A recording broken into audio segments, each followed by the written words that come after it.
On a encore eu la semaine dernière des piochages de câbles dans des zones importantes. Et je pense que c'est important aujourd'hui qu'on puisse échanger entre nous et voir qu'est-ce qu'on peut faire. Encore de nouveaux piochages de câbles de la SBEE. Cela porte depuis le début des travaux à 37 câbles endommagés par les différentes entreprises. Le dernier constat dans la ville de Cotonou. On a localisé la panne entre deux postes.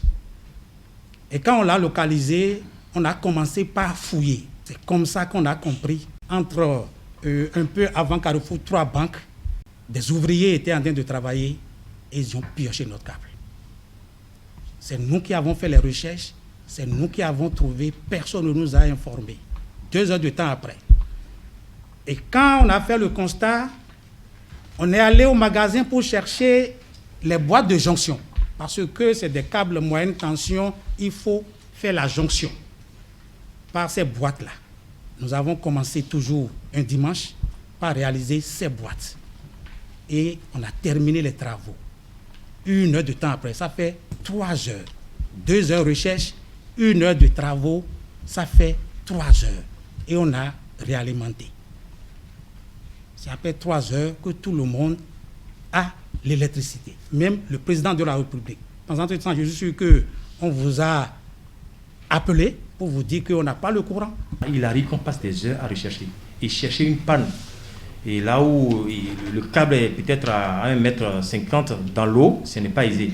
Et très souvent, il faut pomper. Il faut pomper des heures avant de pouvoir identifier.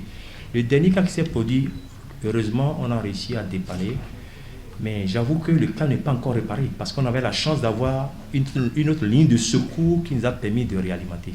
Soit au total 17% de la clientèle touchée et près de 300 kWh d'énergie non distribuée. Ici à DRL1, il y a eu 26 piochages de câbles et ça a affecté 82 000 clients.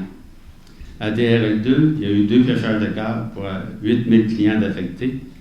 À DRA, on a eu 3 piochages de câbles pour 10 000 clients affectés. Et à la drop, il y a eu 6 piochages de câbles pour 13 800 clients affectés, ce qui fait qu'on a eu pour les 37 pannes de câbles qui ont été sectionnés 114 000 clients.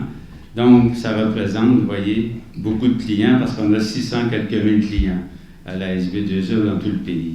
La séance de travail permet d'assurer une évolution sans dommage dans la mise en œuvre des réformes salvatrices à long terme engagées dans le pays. On s'attend à ce que les gens communiquent mieux entre eux, on s'attend à ce que les choses évoluent positivement, que vous preniez le moins de chances possible, que vous demandiez l'aide de la SB2E, le support de la SB2E, on est disponible, demandez-le.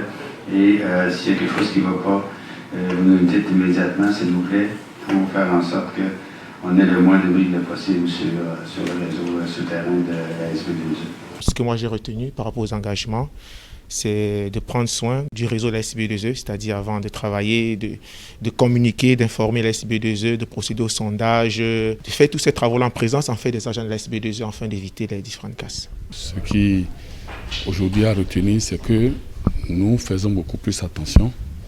On a du matériel pour scanner le sol et voir ce qu'il y a afin d'éviter à l'aventure de prochaines casses.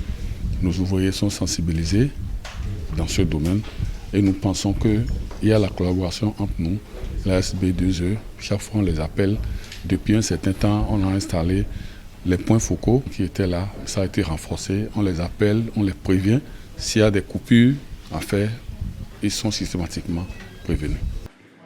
Les travaux entrepris par le gouvernement ont pour finalité le mieux-être de nos villes et par conséquent des populations. Se comprendre, se soutenir et s'accompagner s'avère désormais nécessaire en vue d'atteindre les objectifs fixés par la SBEE, zéro piochage de câbles et parfaite évolution des travaux.